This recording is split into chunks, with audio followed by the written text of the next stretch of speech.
सबसे पहले तो आप सभी भाई बहनों का दस्तक कोचिंग वाराणसी की तरफ से हार्दिक स्वागत है इस वीडियो में। देखिए, जैसा कि आप जान रहे हैं कि लगातार हम जो है यूपी ट्रिपल एससी वीडियो के लिए जो है आपके प्रैक्टिस सेट को सॉल्व करा रहे हैं। उसी कड़ी में आज एक पांचवा हमें लगता है ये प्रैक्टिस सेट होगा हिंदी का। तो देखिए, आपके पास समय का अभाव है, 40-45 दिन बचे हैं। तो चलिए देर न करते हुए वीडियो को शुरू करते हैं और देखते हैं कि इस प्रकार के प्रैक्टिस सेट में किस प्रकार के क्वेश्चन पूछे गए हैं।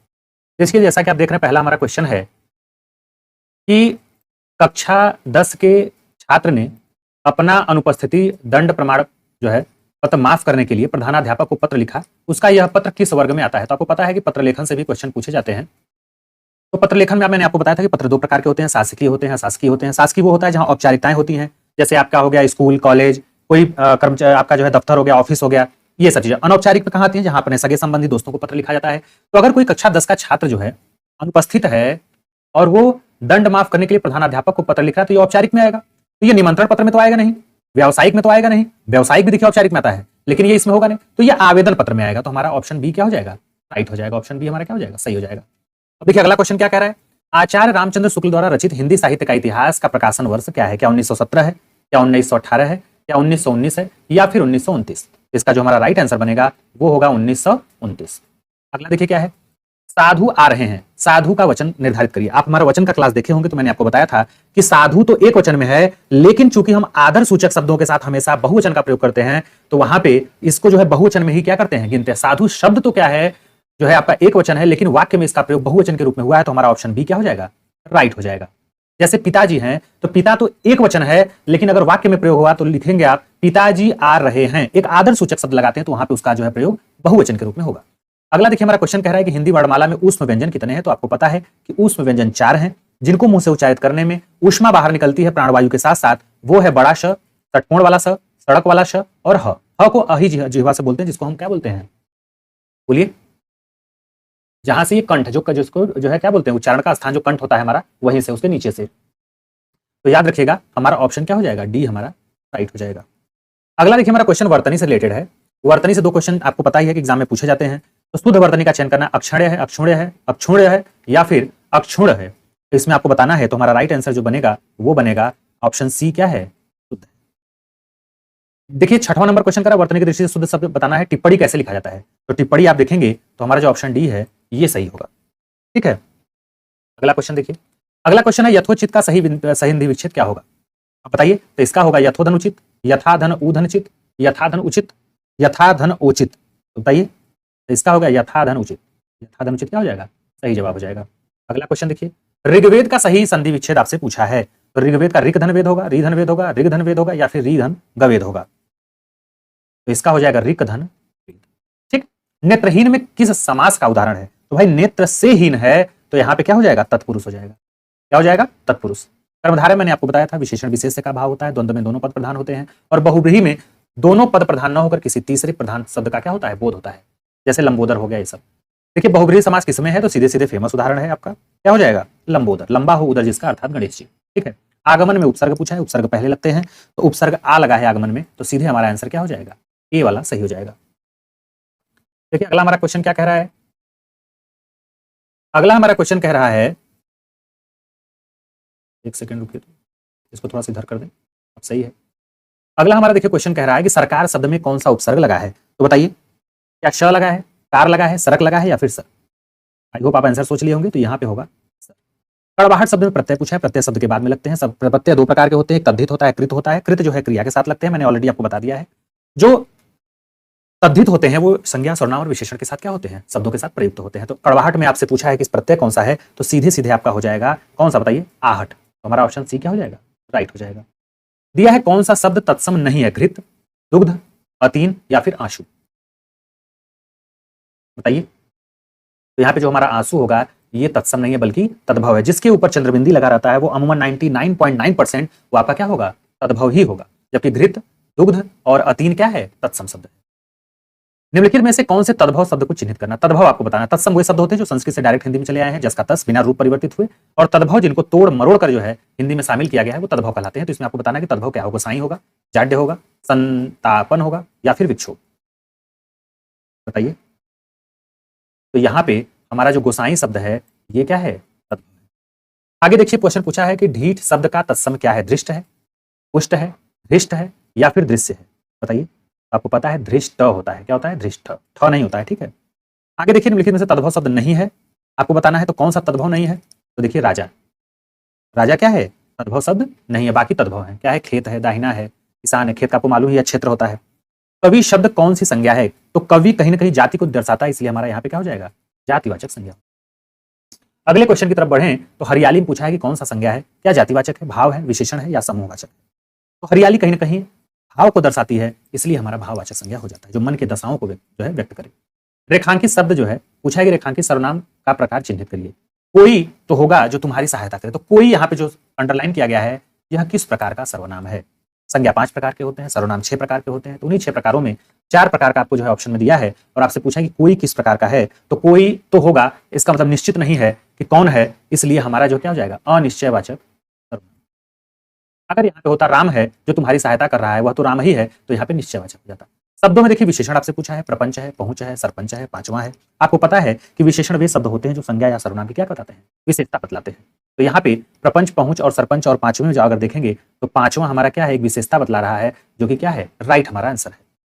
अब देखिए अगले क्वेश्चन की तरफ अगर हम बढ़ें तो यहाँ पे है कि मीरा जोर से हंसी, यह वाक्य किस क्रिया का समुचित उदाहरण है? अगर हम क्रिया की बात करें तो क्रिया 2 प्रकार की होती है, सकर्मक और अकर्मक। आपको पता हो कि मैंने आपको उदाहरण एक जबरदस्त बताया था कि जब आप थप्पड़ से अपने आप को अगर गाल पे मारेंगे तो चोट आपको लगे तो वहां पे अकर्मक हो जाएगा, और जब वही थप्पड़ किसी दूसरे को मारेंगे तो उसका प्रभाव दूसरे पे पड़ेगा तो सकर्मक हो जाएगा। अर्थात कर्ता और कर्म जब देखेंगे तो जब कर्ता का प्रभाव क्रिया पे पड़े, सॉरी कर्म पे पड़े, तो वहां पे क्या हो जाएगा? सकर्मक। और जहां पे कर्म पे न पड़े, जैसे राम सो रहा है तो राम के सोने का प्रभाव राम पे खुद पड़ रहा है तो वह कर्मक हो जाएगा। लेकिन राम आम खा रहा है तो आम खाने का प्रभाव किस पे पड़ रहा है? आम पे पड़ रहा है, कर्म पे पड़ रहा है, तो वहां पे सकर्मक हो जाएगा। तो मीरा जोर से हंसी, तो हंसने का प्रभाव मीरा पे खुद पड़ा है, वो हो जाएगा अकर्मक क्रिया। सीधे सीधे। आई होप आप समझ पा रहे होंगे। अगला देखिए क्या है? अगला है, इसको हम थोड़ा सा इधर कर लेते हैं। कह रहा है कि वह लाचार है क्योंकि वह अंधा है। वह लाचार है क्योंकि वह अंधा है। इस वाक्य में कौन सा अव्यय है? अव्यय का अर्थ ही होता है अधन व्यय, जिसका कोई व्यय न हो। जिस शब्द में लिंग, वचन, कारक, काल के अनुसार कोई परिवर्तन न हो वाक्य में, उसे हम अव्यय शब्द कहते हैं। तो बताना है आपको कि 23 में परिमाणवाचक अव्यय है, संबंधवाचक है, संकेतवाचक है या कारणवाचक। तो यहाँ पे वह लाचार है क्योंकि वह अंधा है, यह कारण बता रहा है, तो हमारा ऑप्शन डी क्या हो जाएगा? राइट हो जाएगा। दिया है निम्न में अव्यय है, तो भारत है, आ है, श्याम है, दक्षिण। तो मैंने सारा अव्यय लिखाया था आपको, तो आह जो है क्या हो जाएगा? अव्यय शब्द आपका हो जाएगा। अगले प्रश्न की तरफ बढ़े अगर हम, तो आग शब्द का देखिए पर्यायवाची, आग का अनल, हुताशन, अग्नि, ये सब पर्यायवाची होते हैं, ठीक है। तो पुंडरीक, वैश्वानर, शक्र, सैंधव, सैंधव तो घोड़े का होता है। तो यहाँ पे आप देखेंगे कि जो वैश्वानर है ये आग का क्या है? पर्यायवाची है। धूसर का पर्यायवाची क्या होगा? तो धूसर का पर्यायवाची होता है क्या? बेसर। धूसर का क्या होगा? बेसर। असीम का विलोम, तो असीम का क्या हो जाएगा? असीम का बताइए? ससीम हो जाएगा। क्या हो जाएगा? ससीम। आगे आप देखेंगे जब हम प्रैक्टिस सेट हल कराएंगे तकरीबन जून में, फर्स्ट वीक में, तो उसका लेवल कुछ अलग ही रहेगा, क्योंकि वहां पे ऑप्शन इतने सरल नहीं रहेंगे। ऑप्शन 2-3 का बंच बना के एक जोड़े के रूप में रहेगा, जिसमें आपको मिलान करना होगा, जिसमें आपको बताना होगा, कारण तर्क रहेगा उसमें, ठीक है। तो ये आपकी अभी बेसिक तैयारी में करवा रहा हूँ। भोगी का विलोम है, तो ये हो जाएगा योगी। क्या हो जाएगा? योगी। पक्षी पेड़ों पर अपना क्या बनाते हैं? नीम, नीड, नीड़, नीर। देखिए घोंसला बनाते हैं, तो नीड़ का निर्माण, फिर ये आपने कविता सुना होगा, तो कहीं ना कहीं नीड़ जो है किसका है? घोंसले का ही पर्यायवाची है। तो राइट आंसर हमारा क्या हो जाएगा? नीड़ हो जाएगा। अगले अगर हम क्वेश्चन की तरफ बढ़ें तो अगला हमारा क्वेश्चन है कि अपने फिर खाली स्थान के लिए लड़ना धर्म है, किसके लिए बताइए? तो यहां हो जाएगा स्वत्व के लिए। किसके लिए? स्वत्व के लिए। जो क्षमा करने योग्य नहीं है उसके लिए एक शब्द क्या यूज करेंगे? तो बताइए? अक्षम में। क्या हो जाएगा? अक्षम। नेक्स्ट है जिसका दमन किया जा सके, तो वो हो जाएगा दमित। जिसका दमन किया गया हो उसे क्या होगा? दमित। बाझ क्या जाने प्रसव की पीड़ा, इसका मतलब यही होता है कि जिसके ऊपर बीतता है वही जानता है, तो जिस पर बीतती है वही जानता है, हमारा क्या हो जाएगा? Right answer. अगले क्वेश्चन की तरफ बढ़ें तो भई गति सांप छछुंदर केरी, इस लोकोक्ति का आपसे उपर्युक्त अर्थ पूछा है कि भई गति सांप छछुंदर केरी, तो इसका अर्थ होगा कि दुविधा में होना, सही डिसीजन नहीं ले पा रहे हैं कि हम करें तो क्या करें, कहां से पढ़ें, क्या करें, ठीक है। अगला देखिए क्वेश्चन क्या है? मिश्र वाक्य है। मिश्र वाक्य आपको बताना है कि क्या होगा। उसने अपना घर लुटा दिया, सूरज उगने पर कुहासा फट गया, उसके पास जो कुछ था वह खो गया, उसका सब कुछ खो गया। तो यहां पे हो जाएगा उसके पास जो कुछ था वह क्या हो गया? हो गया। आगे देखिए, इनमें से कौन सा वाक्य संदेहवाचक है? संदेह की दृष्टि से है, शंका में है। दया शंकर शिवपुर में रहता है, राजेंद्र आलमपुर में रहता है, शायद, देखिए शायद सब लग गया है, सुरेंद्र इगतपुरी में रहता है।